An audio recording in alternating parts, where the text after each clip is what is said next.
दोस्तों नमस्कार। दोस्तों आज हम आप सभी लोग को बताने वाले हैं कि प्रॉपर्टी लेने से पहले किन किन बातों को ध्यान में रखना है। क्या आप जहाँ पे प्रॉपर्टी ले रहे हैं आपका पैसा सही जगह इन्वेस्टमेंट हो रहा है कि नहीं। तो दोस्तों हमारा वीडियो शुरू से लास्ट तक देखिए और हमारे चैनल पे नए हैं तो हमारे चैनल को सब्सक्राइब करें, लाइक करें और शेयर ज़रूर करें ताकि हम ऐसे प्रॉपर्टी रिलेटेड नए नए वीडियो डालते रहते हैं, आप तक नोटिफिकेशन ज़रूर पहुँचे। तो दोस्तों आज हम बताने वाले हैं प्रॉपर्टी खरीदने से पहले किन किन बातों को ध्यान में रखना है। तो दोस्तों चलो शुरू करते हैं। दोस्तों प्रॉपर्टी खरीदने से पहले सबसे पहले आपको जहाँ पे प्रॉपर्टी ले रहे हैं सबसे पहले आपको कनेक्टिविटी देखना है। कनेक्टिविटी सही है कि नहीं, आने जाने का रास्ता सही है कि नहीं, ये चीज़ को ध्यान में रखना है। उसके बाद आप जिस सोसाइटी में प्लॉट ले रहे हैं उस सोसाइटी की रोडें कैसे हैं, कितने फिट की हैं। दोस्तों मैं आप सभी लोग को बता दूं, जिस सोसाइटी में आप लोग प्लॉट लीजिए उस सोसाइटी में कम से कम 25 फीट से नीचे आपका रोड नहीं होना चाहिए। 25 फीट से ऊपर ही रहे तब तो वहाँ प्रॉपर्टी लेने लायक है, क्योंकि आने वाले टाइम में आप सभी लोग जानते हैं हर घर में 4 व्हीलर रहेगी। ये मान चलिए अगर उस सोसाइटी में 200-300 प्लॉट हैं तो मान चलिए उस सोसाइटी में 500 गाड़ियाँ भी रहेंगी। तो अगर 500 गाड़ियाँ हैं, अगर 25 फीट से कम रोड है तो आने जाने में बहुत दिक्कतें होंगी आने वाले टाइम में दोस्तों। तो ये चीज़ ज़रूर ध्यान में रखिए आप सभी लोग। जिस सोसाइटी में ले 25 फीट से कम रोड नहीं होना चाहिए वहाँ पे। उसके बाद दोस्तों वहाँ पे आप सभी लोग को देखना है गवर्नमेंट की योजनाएं हैं कि नहीं। आपको ये भी बात ध्यान में रखना है, गवर्नमेंट की योजनाएं होनी चाहिए। अगर गवर्नमेंट की योजनाएं नहीं है तो वहाँ पे मान के चलिए कि जहाँ पे आप प्रॉपर्टी ले रहे हैं उसका भविष्य बहुत उज्जवल नहीं होगा। अगर वहाँ पे गवर्नमेंट की योजनाएं हैं तो उस ज़मीन की कीमत बहुत कम समय में ज़्यादा ग्रोथ करेगी। तो ये चीज़ भी ध्यान में आप सभी लोग को रखना है दोस्तों। उसके बाद आता है आप ज़मीन जिसकी ले रहे हैं क्या उसके नाम ज़मीन है कि नहीं, क्या उसकी ज़मीन है कि नहीं, क्या जिस ज़मीन को ले रहे हैं उसके पास कब्जा है कि नहीं। तो दोस्तों ये सारी चीज़ें जानकारी के लिए आप सभी लोग को मैं बता दूं।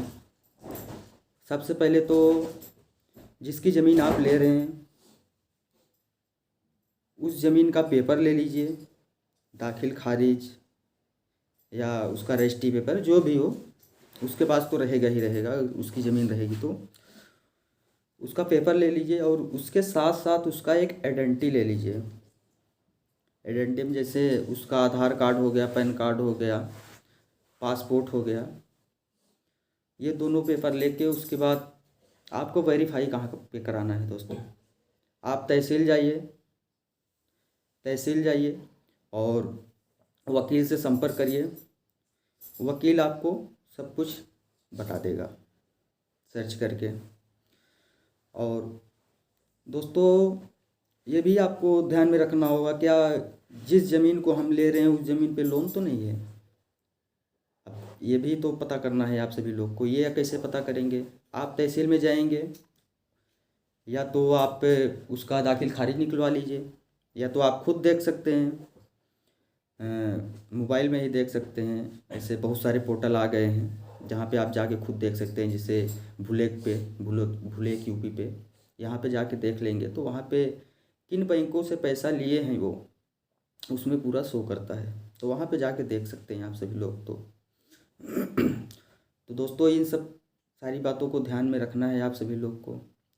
अगर ये सारी बातों पर ध्यान रखते हुए प्रॉपर्टी आप खरीद रहे हैं तो आपका पैसा सही जगह इन्वेस्टमेंट हो रहा है।